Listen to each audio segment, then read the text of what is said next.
Guys, it's Kim here with Fairily Fiber Fun. Thanks for joining me on another spinning video.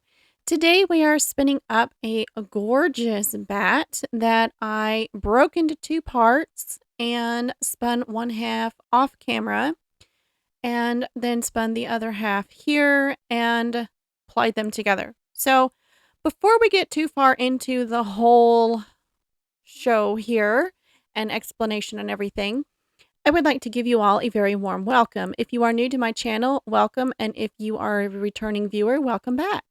If you haven't already, please do hit that subscribe button and don't forget to hit the notification bell so you don't miss new videos as they come out.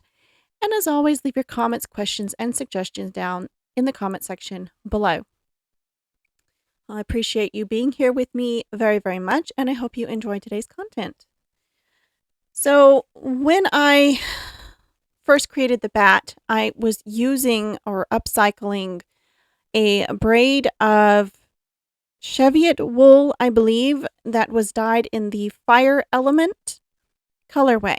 Now I have one of each element, and I don't know when I will get all of them filmed, but we'll get there eventually. I do have the video for this bat, I believe, already out. I will try to remember to link it in the show notes or in the little card up top of the video. But in case I forget, I apologize. So what I had done was a couple of years ago, I spun half of this as a demo, a live demo on Facebook. And so I wanted to see how I could do a 2-ply gradient, how that would turn out. I did not weigh the two halves of the bat, and I did not spin them exactly the same.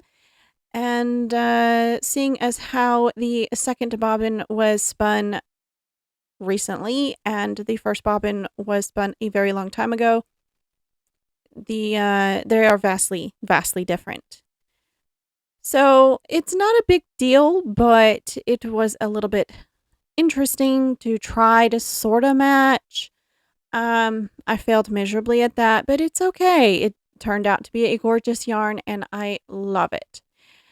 So when I stripped the bat, I kept it in the gradient color order, and I spun from the black part, sort of soot and charcoal part, and worked my way to the light yellow outer portion, tip of the flames, if you will. And that's how I had spun the first bobbin, so that's how I spun the second one. And I really enjoyed this spin. There's lots of different little fibers in there. I don't remember right off the top of my head what I used, but I know that there is some sari silk, like recycled sari silk or something, and bamboo in here. I don't know what else. I don't remember. It's been a while. But anyways, the video where I carded that has all the fibers listed in it. So I don't know if I will copy those into the description or not. We'll see how I'm feeling after this video gets uploaded. Because, you know, content creators get to do weird time things like that. Anywho, I am really enjoying seeing how the colors change on the bobbin as I spin this single. It's a very fun spin. The bat was only just over 2 ounces. I took the 4-ounce braid and divided it in half and made 2 bats out of it, and this is the first bat. The idea was to put these in my shop back when I was creating this, and then I got distracted with other projects and it never happened. And this is the only element bat that I have since carded, upcycled from the braids. So like I said, I will try to get to those at some point and get the rest of these upcycle element carding and spinning videos up for you guys, but no promises on the timing. Is just, I don't know. Life is a little crazy right now. I had taken 6 months off from my YouTube channel, and that put a big wrinkle in all of my plans. And you may notice right here, my hair is shorter than it was when I was spinning. That's because this is the day that I cut 8 inches off my hair. And I cried. It was a very emotional day, hence the voiceover.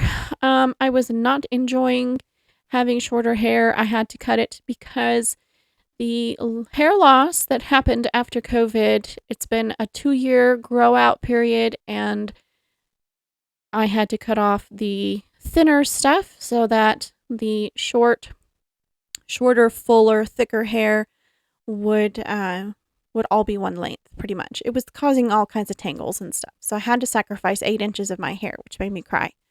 As you can see here, I did a ply back test on the Plying, and there is a ton of over twist in this according to the ply back test.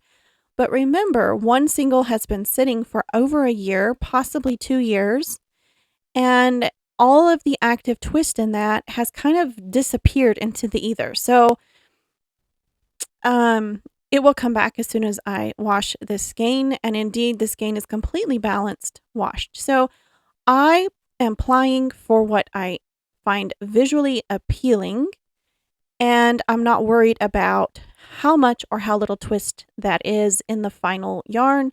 I'm only worried about how it looks as it goes onto the bobbin. Am I happy with that twist angle or not? Because I know one of these singles has been sitting forever. Now, you may be able to tell here that these singles are not color-wise lined up. And that was true for the majority of the spin. One bobbin had a lot more yarn on it than the other, but it still created a gradient. It's just not pure color gradient. But I'm really, really happy with how this turned out because it feels more organic and more like an actual fire gradient this way. Here's how much I had left. It was just the one color left at the end. And so that's the very beginning was one color and the very end is one color for both singles, and everything in between was pretty much off kilter, and it was 2 colors for the most part, 2 colors throughout the rest of the spin. I did what is typically called an Andean plying bracelet, which I do not call Andean. I call it like a bracelet plying or a figure 8 bracelet. You call it what you want. It has nothing to do with Andean people, so I don't like to use the term Andean plying.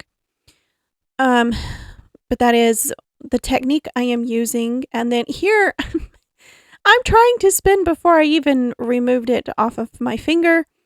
And then when I started, I just wrapped it a few times around my wrist. I never do that. So I was having trouble getting it off my hand, the whole bracelet, because I have to have it on my right hand to ply, but I wind it onto my left because I can't figure out mentally, I can't do the mental gymnastics to wrap that bracelet on my right hand. I need to work on that. But in the meantime, I just take a risk of pulling the whole thing apart.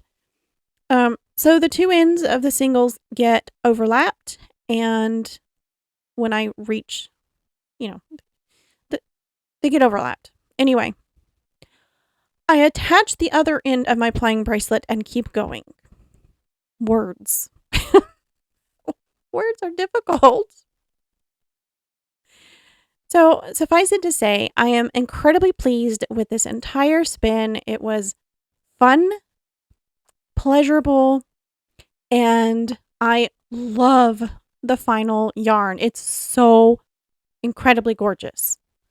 I am absolutely head over heels in love with it, and I want to spin the other bat. In the meantime, this yarn is going in my blanket. So I just knew as soon as I took it off my wheel that it was going to be part of the blanket. But anyways, I hope you guys enjoyed today's video, and as per usual, I will see you on the next one. Bye, guys!